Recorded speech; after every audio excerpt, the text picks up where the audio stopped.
In this video, we're going to get an overview of how we can share files using Google Drive. So with Google Drive, you can share files like documents, images, and PDFs, even videos, without having to email them as attachments. Sharing is as easy as indicating which email addresses or mailing lists should have access to a given file, or just sharing a link. So to share a file, just go to your Google Drive, click on the checkbox next to the file, and then click on the share icon at the top.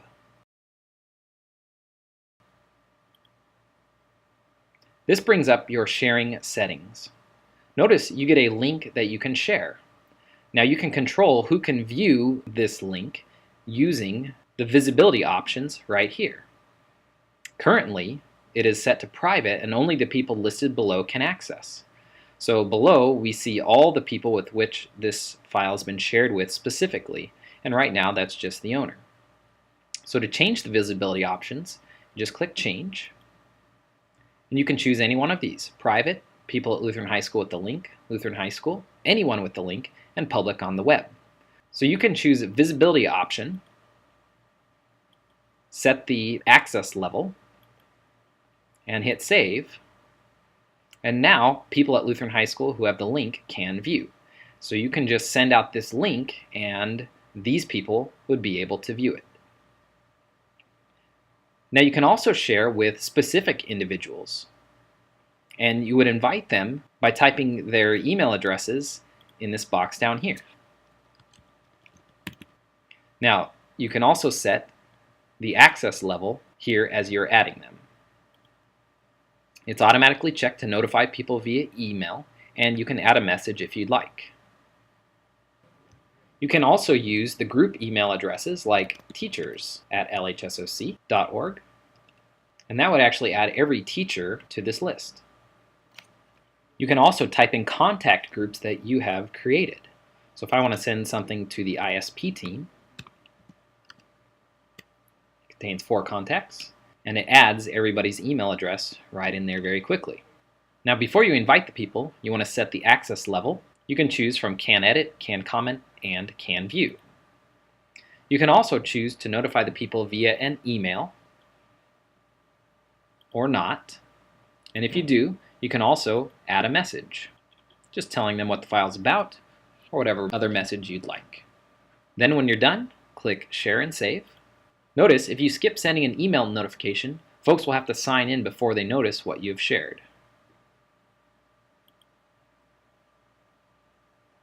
If you're sharing with somebody outside of our domain of lhsoc.org, it will ask you if you're sure that you want to share it with this person.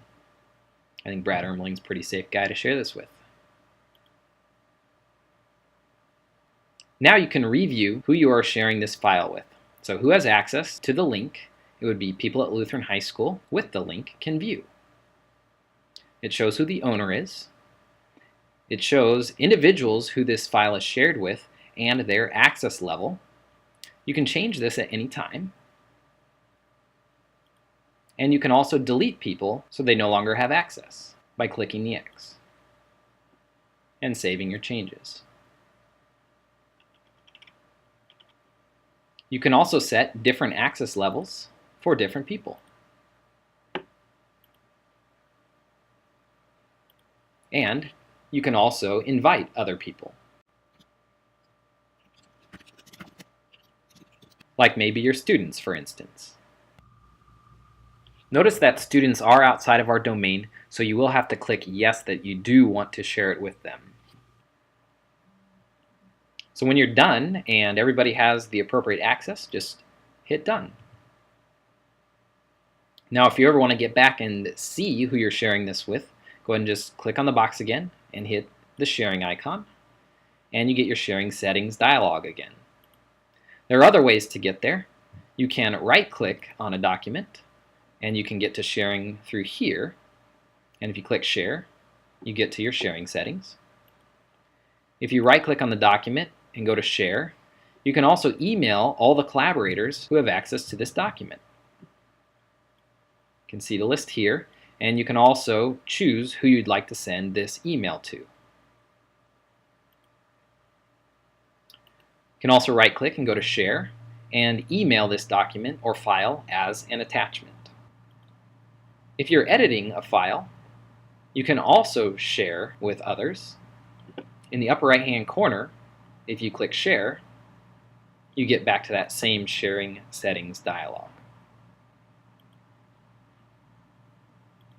Okay, so that is the basics on how to share a file using Google Drive.